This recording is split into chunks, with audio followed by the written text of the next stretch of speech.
How do, my Disney denizens? My name is Greg Elliott, and welcome to Screen Rant. If you're like me, you haven't even really scratched the surface of what's available on Disney+.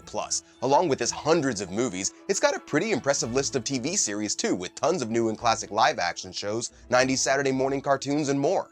And I know, with so much available, it's hard to go through it all, much less pick something to watch. But just so you don't have to do all the work yourself, we've combed through the Disney+ archives and picked out what we think are some of the best TV shows it's got. So I'm just gonna get The Mandalorian out of the way right up front, alright? Disney Plus doesn't really have a lot of original content at the moment, and the first ever live-action Star Wars series is hands down one of the best things on there. It's basically a spaghetti western in space, and come on, it's got Baby Yoda. I mean, I just wanna hug him and squeeze him and call him George, don't you?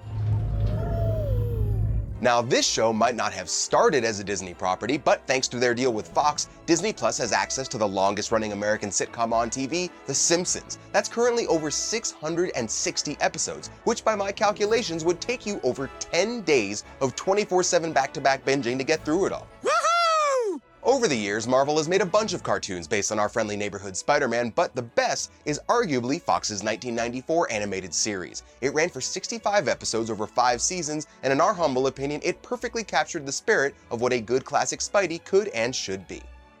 Goof Troop reinvented a classic comic character, giving Goofy a son named Max and making their relationship the main focus of the show. And of course, it also led to the Goofy movie, which showed us all how to stand out above the crowd, even if I gotta shout out loud. Look! It's the Leaning Tower of Cheesa. Alright, back to Star Wars for a minute. The Clone Wars fills the gap between episodes 2 and 3, and it's generally a solid show with really great storytelling and really slick animation. The first 5 seasons ran on Cartoon Network before going to Netflix for the 6th, and all of them are now available on Disney+, where we'll be getting a new 7th season in 2020. Alright, let's get dangerous with this one. Yeah, I'm talking about Darkwing Duck, which I definitely watched as a kid. I actually always thought that it was a spin-off of DuckTales, considering that Launchpad McQuack was in both shows, but the creator Tad Stones actually says that they take place in, quote, different universes. I guess my childhood is a lie. Alright, moving on. Before Avengers Assemble, there was Disney's Avengers Earth's Mightiest Heroes, which started out with the OG team from Avengers #1 in 1963. Now, it took a few cues from the MCU, but for the most part, it stayed true to the original stories from the comics, which was, awesome. But unfortunately, it only ran for 2 seasons, both of which are now on Disney+. Another great show from the 90s is Gargoyles, an animated series about, well, stone gargoyles that come to life at night. It had a great cast of voice actors, including Jonathan Frakes and Marina Sirtis from Star Trek The Next Generation, and its gothic atmosphere and unusually dark for a Disney show tone is part of what made it stand out.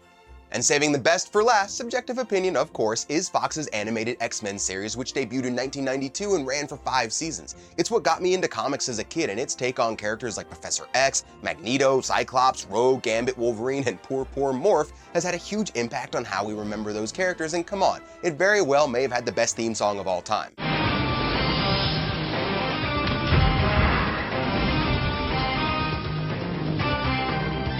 Right? So there you go. We know Disney Plus has a ton of stuff for you to sift through, and there's more coming, but if you start with any of these, you can't really go wrong. So thanks for checking out Screen Rant, guys, and make sure to keep coming back for more TV and movie talk. I'm Greg Elliott, and I'll catch you next time. Peace.